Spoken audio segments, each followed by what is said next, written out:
Hi guys, welcome back to the channel. This is Adnan Ahmed Siddiqui back with another video. So guys, आज की इस video में मैं आप लोगों के सामने थोड़े से स्टॉक मार्केट टर्म्स के बारे में बात करना चाहता हूँ ताकि आपको अगले वीडियोस में जो भी वर्ड्स यूज़ होंगे उनको आप क्लियरली समझ सको। तो इधर मेरे पास एक लिस्ट ऑफ वर्ड्स है जिनको मैं इंग्लिश और हिंदी दोनों में समझाऊँगा ताकि आपको इसे इन शब्दों से जो इन वर्ड्स से आपको कोई कन्फ्यूजन ना क्रिएट हो। तो गाइस सबसे पहले हम बात करते हैं पहले वर्ड की जो कि है annual report. So an annual report is a yearly report that every company prepares to impress the shareholders of their company.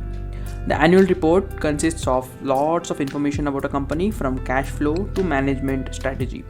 तो एक एनुअल रिपोर्ट एक डॉक्यूमेंट होता है जो कि हर एक कंपनी प्रिपेयर करती है अपने शेयर होल्डर्स के लिए, और इसमें उनका मेन इंटेंशन होता है शेयर होल्डर्स और कस्टमर्स सबको इम्प्रेस करना।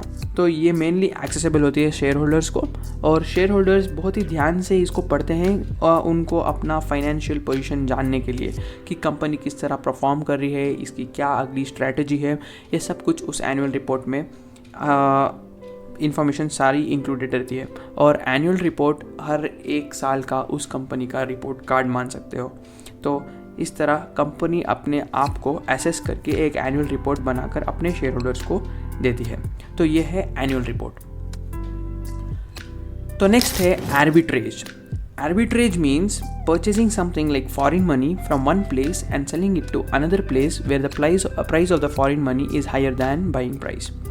Like अगर एग्जाम्पल लो तो मैं क्या बोलना चाह रहा हूँ, आर्बिट्रेज का मतलब आप कुछ फॉरेन मनी जो दूसरी करेंसी होती है, सपोज मान लीजिए यूएसडी, आपने एक मार्केट में ख़रीदा जहाँ उसका वैल्यू आपको 80 रुपीज़ मिल रहा था और आपने उसको कहीं पर बेचा जहाँ आपको वैल्यू 83 रुपीज़ मिल रहा था। तो इस तरह आप वो 3 रुपीज़ का प्रॉफिट कर रहे हो। तो अगर इसी काम को आप अगर बल्क में करोगे तो अगर आप एक $1000 INR में ख़रीद रहे हो और उसको बेच रहे हो तो आपको 3000 रुपीज़ का प्रॉफिट होगा। तो इसी तरह $20 का एक जगह से लिया और $21 को दूसरी जगह बेचा तो $1 का वो जो मार्जिन मिल रहा है वो इसमें अगर आपको प्रॉफिट कमाना है तो वो बल्क क्वांटिटी में होगा। तो नेक्स्ट जो टर्म है वो है averaging down. Averaging down means the investor buys more stock when the price of the particular stock goes down. This decreases the average purchase price of your specific stock. तो अगर आपका एक stock का price थोड़ा गिरा हुआ है या फिर अगर आप एक स्टॉक को ख़रीदना चाहते हैं तो एक पर्टिकुलर स्टॉक को आप बल्क क्वांटिटी में ख़रीद लेते हो। अगर आप 50 ख़रीदना चाहते हो आप 500 ख़रीद लेते हो।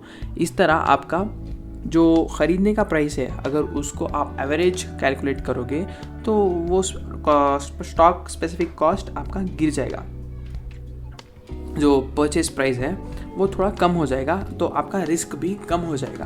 तो ये एक अच्छी टेक्निक है, इसको हम कहते हैं एवरेजिंग डाउन। तो नेक्स्ट टर्म है bear market. It is a market where investors talk about the stock